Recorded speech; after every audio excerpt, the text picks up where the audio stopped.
네, 안녕하세요. 20대 공인중개사 집스커버리 잭입니다. 최근 들어서 이 전세 계약과 관련된 사건, 사고가 굉장히 많이 일어나고 있습니다. 그러다 보니까 전셋집을 구할 때 많은 분들이 걱정스럽고 전세 보증보험이 되는지부터 확인을 하고 계약을 하는 추세입니다. 그럼 보증보험의 시스템에 대해서 같이 한번 알아보도록 하겠습니다. 보증보험이라는 것은 내가 어떤 집을 전세보증금 1억 원에 임차를 했습니다. 그러다가 그 집이 경매에 넘어갔어요. 그래서 여러분들의 1억 원을 집주인으로부터 돌려받지 못하는 상황이 되었습니다. 이렇게 되면은 전세보증보험에 들어있지 않은 경우에 여러분들은 여러분들의 전 재산 1억 원을 날리게 됩니다. 하지만 보증보험에 들어있을 경우 보증보험 회사에서 먼저 여러분들에게 1억 전세보증금을 돌려줍니다. 지급을 하고 집주인에게 받아야 될 채권을 가지고 보증보험 회사가 집주인에게 나중에 전세보증금 1억 원을 돌려받는 시스템입니다. 그렇기 때문에 너무나 안전한 시스템이죠.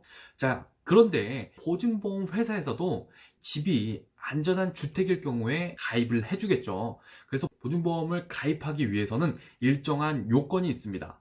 이 요건을 대부분의 사람들이 굉장히 어려워하는데 같이 한번 간단하게 알아보도록 하겠습니다. 같은 경우에는 주택도시보증공사 기준으로 말씀을 해드리도록 하겠습니다.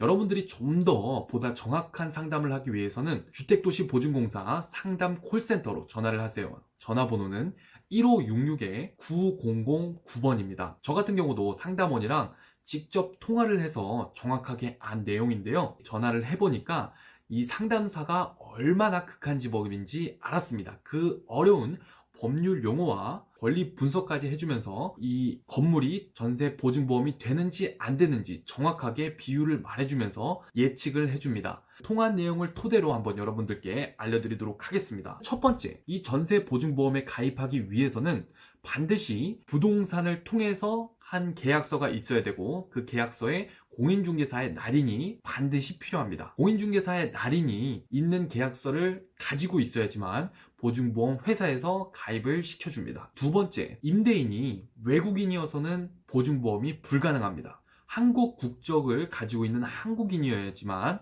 보증보험을 가입하실 수 있으며 임대인이 법일 경우에는 일정 제한 부분이 있으니 이 부분은 상담원과 상담을 통해서 확인하시기 바랍니다. 자, 그리고 가장 중요한 주택 가격인데요. 주택 가격에 비해서 이 집을 담보로 대출받은 채권 최고액이라든지 선순위 임차 보증금이 일정 비율 이하여지만 보증보험이 가입이 가능합니다. 자, 그럼 이 부분에 대해서 알아보도록 하겠습니다. 대부분의 집들이 다가구일 경우가 많은데 다가구인 주택이라고 가정을 하고 한번 말씀을 드리도록 하겠습니다. 자, 일단 주택 가격 책정 방법입니다. 첫 번째는 등기부상 1년 내에 거래된 매매 가격이 있다면 그 매매 가격이 가장 정확하기 때문에 그 가격을 가지고 주택 가격을 판단합니다. 하지만 1년 내에 거래되지 않은 주택이 있을 수 있잖아요. 예를 들어서 주인이 지어서 20년 동안 계속 그 집에 살았을 경우에는 1년 내에 거래 가격이 나오지 않죠. 판 적이 없기 때문에 이런 경우에는 국토교통부 장관이 공시하는 다가구 개별 주택 가격의 150%를 그 주택 가격의 가격으로 봅니다.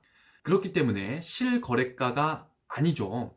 자, 실거래가는 이 국토교통부 장관이 정하는 가격보다 훨씬 높습니다. 주택 가격이 만약에 15억이라면 이 국토교통부 장관은 한 3억 정도로밖에 안 쳐요. 그렇기 때문에 실거래가에 비해서 반영률이 정말 떨어지기 때문에 장관이 공시한 가격의 150%까지 쳐주는 겁니다. 이때 개별 공시지가, 즉 그 집의 토지 가격은 적용하지 않습니다. 이 주택 가격을 책정했다면 주택 가격에 비해서 채권 최고액이나 선순위 보증금이 얼마만큼 비율 아래여야 되는지 간단하게 알아보도록 하겠습니다. 자, 일단 첫 번째는 채권 최고액. 채권 최고액이라는 것은 이 집을 담보로 해서 대출받은 총액을 말합니다. 그 채권 최고액이 주택 가격의 60% 이내여야 됩니다. 두 번째는 선순위 보증금. 이 선순위 보증금이라는 것은 나보다 먼저 입주하여서 살고 있는 사람들의 보증금의 총 합계입니다. 선순위 보증금과 채권 최고액을 모두 더했을 때 주택가격의 80% 이내여야지만 보증보험이 가입이 가능합니다. 그리고 세 번째는 이 채권 최고액과 선순위 보증금 그리고 나의 전세 보증금이 개별 주택 가격의 150% 이하여야 합니다. 어렵죠, 여러분들? 간단하게 정리하자면, 자, 주택 가격이 정해졌다면 조건은 채권 최고액, 즉 그 집을 담보로 빌린 대출 금액이 그 주택 가격의 60% 이내여야 하고요. 그리고 선순위 보증금, 나보다 먼저 임차한 사람들의 그 총 보증금 합계와 채권 최고액의 합계가 이 주택 가격의 80% 이내여야 하고, 그리고 마지막으로는 선순위 보증금과 채권 최고액 그리고 나의 전세 보증금이 주택 가격의 150%를 넘어서는 안 됩니다. 이 세 가지 요건을 모두 충족해야지만 다가구의 경우에는 보증보험 가입이 가능합니다. 이렇게 했을 때 끝나는 게 아니고요. 이런 요건에 부합했을 때 첫 번째는 임대인이 동의해야 됩니다. 다가구의 경우에만 임대인이 동의하면 됩니다. 다른 용도의 경우에는 임대인의 동의가 필요 없습니다. 두 번째는 전입세대의 열람 내역이 필요합니다. 이때 전입세대의 열람 내역이라는 것은 이 건물 전체에 임차인이 얼마나 전입신고를 했는지 파악하는 건데요. 중요한 것은 이 전입세대의 열람 내역을 바로 집주인이 직접 주민센터에 가서 떼야지만 합니다. 이 두 가지가 필요하고요. 자, 그리고 세 번째는 이제 이 건물의 등기부라는 것은 무엇이냐면, 사람에게는 신분증이 주민등록증이잖아요. 그렇듯이 건물에게는 이 주민등록증이 바로 등기부 등본입니다. 이 사람의 신원을 확인할 때 주민등록증을 통해서 이 사람이 어디에 사는지, 몇 살인지 파악하듯이 이 등기부 등본을 통해서 이 건물이 몇 년 정도 됐는지, 이 건물을 담보로 얼마나 이 건물에 빚이 잡혀 있는지, 이런 다양한 정보들을 파악할 수 있는 것이 바로 이 등기부 등본입니다. 그래서 등기부 등본은 즉 건물의 신분증이라고 이해하시면 편합니다. 자, 이때 이 등기부, 즉 건물의 신분증을 봤을 때 압류라든지 가처분 등기 이런 권리들이 설정되어 있을 경우에는 대출이 불가능합니다.